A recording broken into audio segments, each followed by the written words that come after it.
Bem-vindas e bem-vindos ao The Debate. Você já parou para pensar que o que a gente chama de segredo da vida talvez seja só algo que ainda não foi revelado para nós? Essa ideia de desvendar, sabe? De tirar o véu do desconhecido, ela é fascinante. E a questão da revelação, tipo, como é que o conhecimento sobre o divino, sobre o espiritual chega até nós, isso é um ponto central em muitas, muitas tradições. Hoje, a nossa análise vai mergulhar em como o material de Allan Kardec, especificamente lá na obra A Gênese, aborda a revelação espírita. Vamos dar uma olhada nessa forma particular de trazer à luz o que estava oculto. Exatamente. E o ponto central que a gente vai discutir aqui é bem claro, né?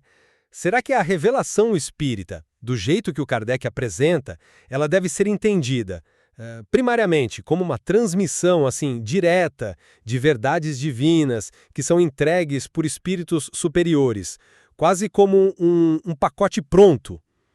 Ou, por outro lado, a gente deveria encarar isso mais como um processo contínuo, sabe?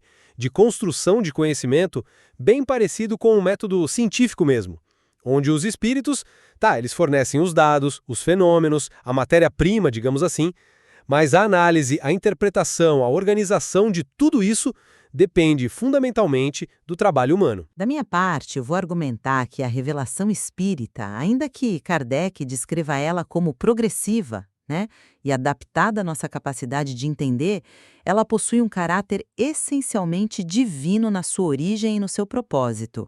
É um movimento guiado pela providência, sabe? Visando o nosso esclarecimento e, eu diria, principalmente o nosso avanço moral.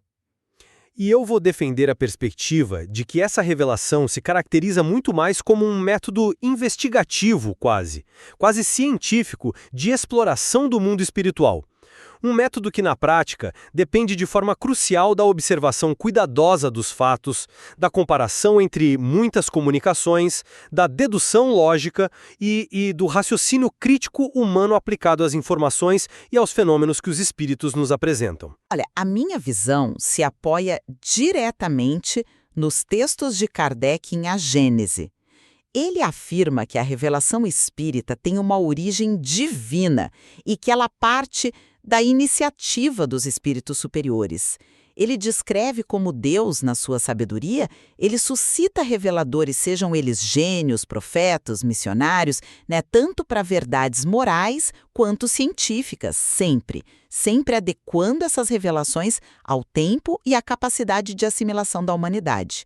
Mesmo sendo progressiva, quer dizer, acontecendo em etapas, essa revelação não é um acaso. Ela parte de um princípio superior, ela é orientada pela sabedoria divina e tem como objetivo final o bem da humanidade. Os espíritos superiores, que atuam como mensageiros de Deus, eles trazem conhecimentos essenciais que o ser humano por si só talvez não pudesse descobrir ou levaria séculos para alcançar. Pensa, por exemplo, na natureza da vida futura, na compreensão mais profunda da lei de causa e efeito, aquilo que o Espiritismo explica pela reencarnação como um mecanismo de justiça e progresso, e algo que eu acho fundamental, na revelação da verdadeira natureza de Deus, um Deus de amor, de inteligência, de justiça, corrigindo aquelas visões antigas de uma divindade meio parcial ou vingativa. A Gênese ilustra isso de forma brilhante, quando reinterpreta fenômenos que antes eram vistos como milagres, né? Como quebras da ordem natural, tipo as curas instantâneas ou a transfiguração. Kardec explica isso através de leis naturais, como as propriedades dos fluidos, aquelas energias sutis que ele descreve como intermediárias entre o espírito e a matéria, que só agora a gente está começando a entender melhor. Isso não nega o divino, pelo contrário, demonstra uma ordem divina por baixo de tudo, muito mais ampla e inteligente do que a gente imaginava. E, para Kardec, a concordância geral, sabe? O consenso universal no ensino dos espíritos sobre os pontos fundamentais da doutrina é um indício forte dessa origem providencial comum, dessa fonte superior que coordena a revelação. Olha, eu reconheço a importância da participação dos espíritos nesse processo, claro, mas a minha ênfase recai sobre um outro aspecto que Kardec também deixa muito explícito. A revelação espírita tem sim um caráter científico. Ele não hesita em usar essa palavra. E mais, ele detalha que a elaboração da doutrina espírita é fruto do trabalho humano.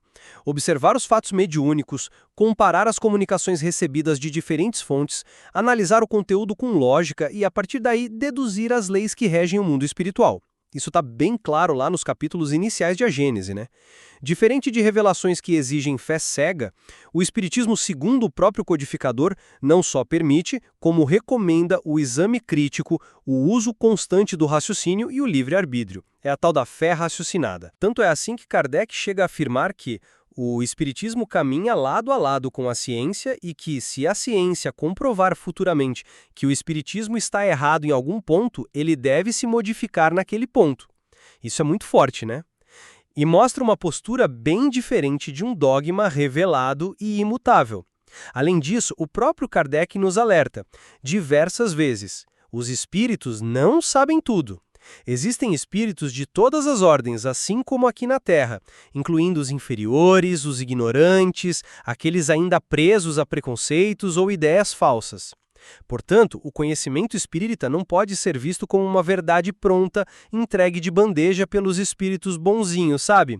Ele é, na verdade, construído pela análise criteriosa, pela razão humana que separa o joio do trigo, comparando muitas mensagens e buscando a lógica e a concordância. Kardec mesmo dá um exemplo interessante sobre como se chegou à compreensão sobre os espíritos que nem percebem que morreram. Ele diz que isso não veio de uma declaração formal dos espíritos superiores, mas sim da observação repetida e da análise de muitos casos concretos comunicados por médiuns.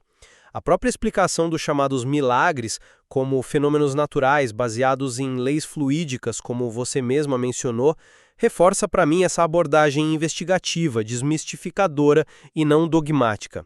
O Espiritismo, como Kardec salienta, deixa ao homem a tarefa de descobrir, com suas próprias forças e com a ajuda da ciência, tudo aquilo que está ao seu alcance. Ele não veio trazer ciência pronta, mas abrir um novo campo ao estudo humano. Entendo o seu ponto sobre a elaboração humana, mas me parece que você minimiza um pouco a questão da fonte primária. Vamos voltar à origem versus a elaboração. Sim, a organização, a sistematização é humana, mas a iniciativa, o impulso inicial, a matéria-prima essencial é descrita consistentemente por Kardec como vindo do alto, como sendo divina ou, no mínimo, de uma esfera espiritual superior. Os grandes gênios, os reveladores que impulsionam a humanidade, são apresentados como missionários de Deus com tarefas específicas. Verdades essenciais para nossa jornada à existência, a existência de Deus, a imortalidade da alma, a lei moral inscrita na consciência, são constantemente recordadas e reafirmadas por esses mensageiros divinos ao longo da história em diferentes culturas e épocas. Nesse cenário que Kardec pinta, a ciência muitas vezes acaba por confirmar mais tarde aquilo que já havia sido intuído ou revelado espiritualmente. Veja como a Gênesis analisa a própria narrativa bíblica da criação. Kardec não a descarta como pura fantasia. Ele busca seu sentido alegórico, profundo, à luz dos conhecimentos científicos da época, sugerindo que a revelação primordial continha verdades veladas, adaptadas à mentalidade daquele tempo, mas cuja essência permanece válida. É uma leitura interessante, mas eu enquadraria isso de forma um pouco diferente. A iniciativa pode até vir do plano espiritual, concordo que essa é a premissa. Mas a elaboração doutrinária, a forma como esse conhecimento é organizado, entendido e apresentado, essa é inegavelmente humana e central para o caráter do espiritismo. Kardec não descreve um processo de psicografia automática de um livro pronto vindo do céu, né? Ele descreve um método de observação, comparação e dedução, que são ferramentas bem tipicamente científicas. Ele é muito claro ao dizer que espiritismo e ciência são as duas alavancas da inteligência humana e que se complementam. Uma sem a outra ficaria incompleta, podendo levar ao fanatismo ou ao materialismo vazio. A análise crítica da Gênese bíblica que você mencionou, para mim, reforça justamente isso. Kardec usa dados da geologia, da astronomia da sua época para interpretar a revelação antiga, mostrando o papel ativo e indispensável da razão e da ciência humana nesse processo. Os espíritos, como ele mesmo insiste, não nos trouxeram a ciência pronta. Eles nos forneceram o fenômeno, o objeto de estudo, o ponto de partida para nossa própria investigação. Mas espere aí. Se a iniciativa é puramente divina e coordenada, como explicar então a ênfase tão grande de Kardec no método, na comparação, na dedução humana como elementos essenciais para construir a doutrina? Por que tanta preocupação com o controle, com a concordância se a fonte fosse única e infalível? Ótima pergunta. E a resposta está, creio eu, na própria natureza dos comunicantes. Falando sobre os reveladores, os espíritos, você enfatiza os espíritos superiores. É verdade que Kardec diz que as comunicações de real valor, que formam a base segura da doutrina, vêm de espíritos mais elevados, aqueles que ele considera terem recebido de Deus uma missão para isso. O próprio Cristo é apresentado não apenas como um sábio, mas como um Messias divino, modelo e guia, cujos ensinamentos são a pedra angular que o Espiritismo vem confirmar e elucidar. A revelação séria para Kardec passaria prioritariamente por esses canais mais depurados. Sim, Kardec fala dos superiores, mas ele não adverte constantemente sobre a mistura. Sobre a imensa diversidade no mundo espiritual, que é um reflexo da nossa própria Terra com toda a sua variedade de inteligência e moralidade. Ele não insiste que não devemos, de forma alguma, atribuir a todos os espíritos, indiscriminadamente, todo o saber e toda a sabedoria. É precisamente por isso que o critério humano de avaliação se torna tão fundamental. O crivo da razão, a análise lógica, a busca pela concordância universal dos ensinos, que só pode ser obtida pela comparação de múltiplas comunicações de diferentes médiuns em diferentes lugares, são tão cruciais. A interação que Kardec descreve não parece ser com potências sobrenaturais infalíveis que ditam verdades absolutas do começo ao fim. Parece mais um intercâmbio complexo com seres de diferentes níveis evolutivos, o que exige de nós, humanos, um discernimento constante, uma vigilância intelectual para não sermos enganados ou levados por ideias fantasiosas ou sistêmicas de espíritos levianos ou pseudo-sábios. Concordo que o discernimento é crucial, mas isso não invalida a existência de uma hierarquia e de uma missão confiada aos espíritos mais adiantados. A necessidade de critério não anula a origem potencialmente elevada da informação essencial. Pensemos no papel da ciência e da razão. Eu vejo a revelação divina, em muitos casos históricos e mesmo dentro do espiritismo, como frequentemente antecipando verdades ou possibilidades que a ciência só vem a comprovar ou entender muito tempo depois. A própria existência do mundo espiritual e da comunicação com ele é um exemplo. A razão humana, quando iluminada pela revelação dos atributos divinos, um Deus que é pura inteligência, bondade, justiça, encontra um guia seguro, um norte moral e filosófico para não se perder em sofismos ou materialismo. A fé raciocinada, que é a bandeira do espiritismo, apoia-se na lógica e nos fatos, sem dúvida. Mas os fatos primários, os fenômenos mediúnicos que abriram as portas para toda essa investigação espírita, vieram do mundo espiritual. Não foram criados em laboratório. A iniciativa partiu de lá. Você diz que a razão é iluminada pela revelação. Mas Kardec não coloca a razão e a concordância universal como controle final, inclusive, sobre o que os próprios espíritos dizem. Ele afirma que o espiritismo só considera como princípio absoluto aquilo que é demonstrado pela evidência dos fatos ou pela lógica rigorosa que parte da observação. Ele não apenas aceita as verdades científicas estabelecidas, como declara abertamente que se a ciência demonstrasse um erro fundamental em algum ponto da doutrina, esta deveria se modificar. Isso mostra onde reside a autoridade final, na minha interpretação, na razão humana confrontada com os fatos e a lógica. A própria estrutura de A Gênese é um testemunho disso. Kardec usa constantemente dados científicos da sua época, geologia, astronomia, biologia, para interpretar a criação, os milagres, os fenômenos fluídicos. Ele não foge da ciência, ele a abraça como aliada indispensável. Ele chega a dizer, de forma contundente, que sem o apoio da ciência da sua época, o espiritismo teria abortado, não teria conseguido se firmar. E, fundamentalmente, ele defende que o direito de exame, de questionar, de analisar, pertence a todos, não apenas a uma elite sacerdotal ou a médios específicos. A razão, nesse sentido, não é apenas um guia alinhado à revelação. Ela funciona como árbitro final para validar o que é aceito como verdade dentro da própria doutrina. Mas essa razão que arbitra, não estaria ela própria sendo guiada e expandida por conceitos revelados que antes não possuía? Como a própria ideia de leis naturais regendo o mundo espiritual? É uma relação dialética fascinante, né? E isso nos leva à finalidade última dessa revelação. Para mim, ela é eminentemente moral e espiritual. O objetivo principal, como eu depreendo de A Gênese e de toda a obra de Kardec, é esclarecer a humanidade sobre a realidade do mundo espiritual, nosso destino após a morte física, as leis morais, como a de causa e efeito, que eu mencionei que regem nossa evolução individual e coletiva. É também corrigir ideias falsas e antropomórficas sobre Deus, apresentando uma visão mais racional e consoladora da divindade. Tudo isso para impulsionar nosso progresso moral, nossa transformação interior. É, fundamentalmente, um ato da providência divina para nos guiar nesse caminho evolutivo. A finalidade moral é clara, sem dúvida, e muito importante. Mas ao descrever o método de forma tão detalhada, quase como um manual de investigação científica aplicado ao espiritual, Kardec não estaria também nos convidando a sermos co-criadoras desse conhecimento e não apenas receptoras passivas?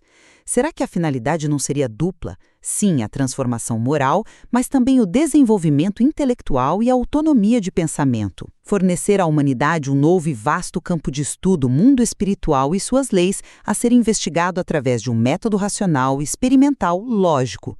Assim como a ciência estuda as leis do princípio material, o espiritismo se propõe a estudar com ferramentas análogas de observação e razão as leis do princípio espiritual.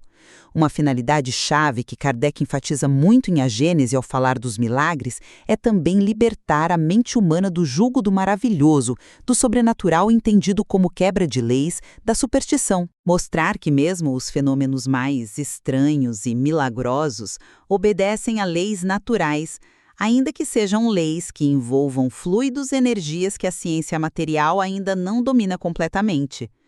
É um convite à investigação racional, ao conhecimento que liberta, não apenas a aceitação piedosa de uma verdade vinda de cima. Ao final desta nossa conversa, penso que fica bem claro que a revelação espírita, tal como Kardec a descreve em A Gênese, carrega sim uma dimensão providencial que a gente não pode negar. Há uma percepção forte de que sua origem remonta a uma iniciativa superior, trazendo conhecimentos que são essenciais sobre nossa natureza espiritual, nosso destino e as leis morais que nos regem. Atua como um farol, sabe? Uma orientação para o progresso da humanidade, sob o olhar das leis divinas.